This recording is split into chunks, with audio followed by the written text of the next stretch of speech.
Ascending Mount Purgatory, Canto 14. Topics: God's megaphone, rejoicing is one, decline and fall of our world. When we face trials of one sort or another, it is tempting to think that we've been abandoned by God, and that He has forgotten us in the midst of our illness or our desperate emotional state. Where is He when I need Him? But rather than being far away at these difficult moments, God is doing something very special in our souls. For it is often in these times of trial or suffering that we learn important spiritual lessons, like that time of humiliation that showed us that there were people who supported us, or the disaster that forced us to reconcile with the neighbor with whom we'd not been speaking, or the illness that finally convinced us to return to the sacraments. In the memorable words of C.S. Lewis, God whispers to us in our pleasures, speaks to us in our conscience, but shouts in our pains. It is His megaphone to rouse a deaf world. In Canto 1, it is first unclear what sort of reception Dante and Virgil are about to receive from some identified souls. It sounds as though an alarm is going off because an intruder has been detected. But we shall see that anger or defensiveness is the farthest thing from the minds of these souls. Souls with their eyes wired shut might be expected to be surprised at, and even envious of someone who was present with them on this terrace of purgatory but didn't share in their suffering. Like, why does he get to be here without having his eyes wired shut? As in Dante's discussion with Sepia at the end of the previous canto, here we might expect envy to arise, and again, we would be wrong. But, of course, the souls here would need to ask who these people are, since their eyes are sewn shut. Again, their sense of hearing gives them the clues they need to figure out that Dante is alive. He's breathing. His footsteps are heavy. He clearly still has his body. He is speaking to someone else, so he must not be alone. They ask not because they are envious, but for a more laudable reason. In line 7, we are reminded of how the souls here are forced to relearn the proper sense of connection to one another that they failed to master while on earth. Nothing makes us think differently about our neighbor more powerfully than our needing them and coming to trust in their help, and their needing us.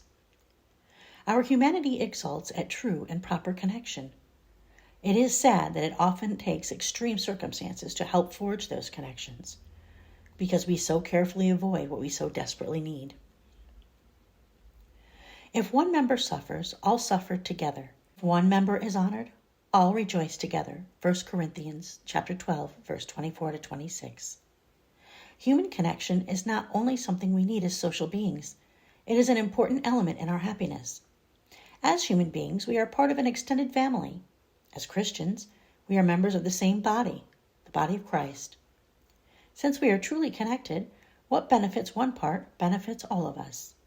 Rejoicing in the good of one another is what members of the mystical body do. We need to train ourselves to act as one. Back to the canto, in line 12, it is a consolation for these souls being purged of envy to hear accounts of the graces and gifts others have received. One conquers a vice by instilling the contrary virtue. Envy at the gifts of others received is dispelled not merely by uprooting it, but by planting in its place joy for the happiness and blessings of another, and grief for his sufferings. The soul with whom Dante is speaking in line 16 asks his name, but Dante does not answer his questions directly. The soul will draw attention to his evasiveness later when Dante asks him his name. And why does Dante do this? What is going on in his mind? Why play a geographical version of 20 questions? There are many possible explanations, and several could be true simultaneously. First, despite the enormous pride Dante has felt at the history and glories of Florence, like the souls he met here in purgatory, he no longer seems to identify himself with his place of birth. His only attachment is to heaven. He is learning the lesson of the terrace. Perhaps there was more to be purged in his soul here than he expected. Second, the extended political prophecies here seem to function as a sort of extensive meditation on the theme of detachment from the status one's place of birth confers. Who we are and where we are from can divide us from one another. We look down on those who were born on the wrong side of the tracks. Dante has come to see that Florentines have no reason to look down upon anyone else. They have their own problems. But don't we all? In our pride, we are constantly searching for something that gives us an advantage over our neighbor. Some reason for placing ourselves above those around us. Some way of looking down on others. This distorted way of looking at others is at the heart of envy, and this is why these souls learn to separate themselves from the habit of being envious by not being able to look.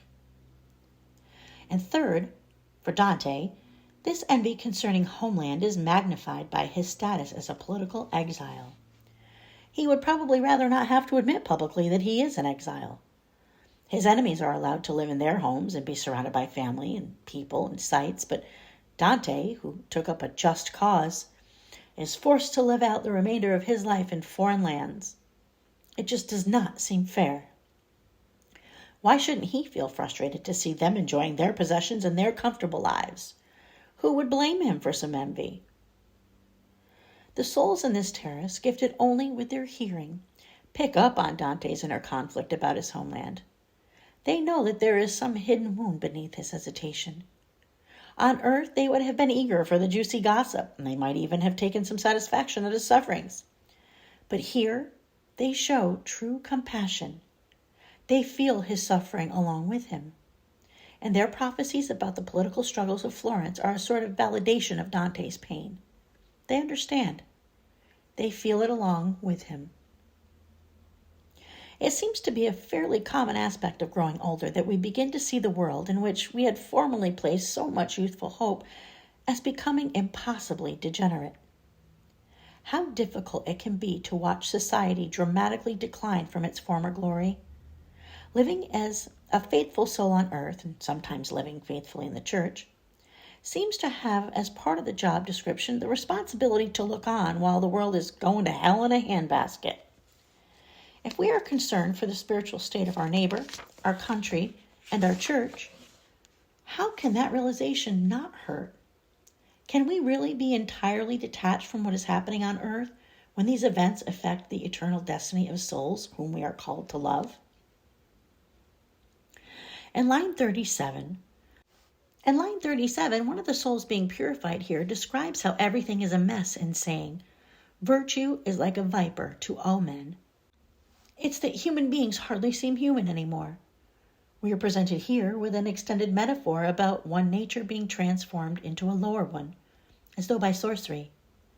The beasts into which they have been transformed are symbolic of the variety of sins we fall into when we stop caring about our neighbor or the good of society as a whole. The pigs, with their gluttony, the wolves, hungry with avarice, the wild dogs and their violent anger, the cunning foxes, they all remind us of how beastly people can become once they abandon themselves to sin and separate themselves from one another. Even the people whom Dante had formerly associated himself with seem to have been turned into beasts. Even his own grandson transformed into an avenging animal. What is there left to be proud of? And how can we possibly look down on the deficiencies of others when we carry such horrors in our own homelands and within our own families? Is it really fitting for a soul on the way to heaven to be so absorbed in the political ups and downs of Italy? Yes. Part of his purgation from his disconnectedness of envy is to be moved to sorrow at the pains and sufferings of his fellow man, rather than rejoicing in them. After a story such as he has told, it is proper for the soul to darken in his gloom. He feels sorrow at the suffering of another. He is learning real empathy here. In line 77, Dante would not reveal his own name, but the soul reveals his to be Guido. He now has learned to treat others as he would have them treat him, and he decides to be generous, even when he was not treated that way himself. And he says, "I'll be no miser." In life, another person's happiness made Guido del Duca livid. And not surprisingly, here he dwells in a land of livid stone and wears cloaks of the same color. Everything is tinged in the color of envy, just as envy colored and poisoned everything he perceived in his lifetime. And he says, "Oh, human race, why do you set your heart on things you are prohibited to share?" By setting our sights on someone's exclusive property, By thinking of ourselves and others in isolation from one another, we set ourselves up for suffering. We set our hearts on what someone else has, and we want it for ourselves. But if we had true charity and recognized our connection with others, we could rejoice in the good things they have received. Later, Dante will return to these issues for a fuller discussion of envy. But in line 88, here we begin another litany of souls who have given themselves over to envy. It is almost as though the soul speaking here is becoming one of the voices that proclaim the horror of vice at the end of each terrace. He is clearly part of the second lesson for these souls, instilling in them, and us, by the way, a hatred of the destructive power of envy. He anticipates the more official voices who will offer their lessons in hatred of the sin at the end of this canto. The soul is moved by the account of suffering on earth he has just given to Dante, and he can speak no longer. Now is the time for weeping over what he has heard, and he says, "Our words have seized my mind and wrung it tight." Recounting these sorrows about the decay of society and weeping over them is part of his purgation. It turns out that his conversation with Dante has not interrupted his progress of spiritual growth, but rather was an instrument of it. As we recall, examples of virtue meet the soul who begins the journey through a terrace. It's meant to inspire a love of virtue and motivate the soul toward its goal. But what accompanies each soul further along the terrace are the examples of the horror of vice. The voices provide the lessons for these temporary blinded souls. Even with their eyes closed, the horrors of their sin are always before them. And Cain leads the way. "Whoever seizes me will slaughter me." His envy of his brother Abel is the original sin of envy. In line 148, here we see the profound damage that envy causes. Not only does it distort our human nature and disconnect us from our neighbor, even though we are by nature social beings, it also turns us away from pursuing our ultimate end. We lower our eyes from the eternal things of heaven and obsess instead about passing things of this world. The lowering of our gaze was precisely what St. Paul warned the people of Colossae to avoid. And he said, "Set your minds on things that are above, not on things that are on earth." This temptation to envy is identified as a fundamental strategy of Satan, who offered a sort of envy of God as the bait for the first sin. By eating of the forbidden fruit, man would be like God. So man swallowed the bait, literally, hook, line, and sinker, as a fisherman might say. He wants to be self-reliant, independent from the God upon whom we depend by nature as creatures.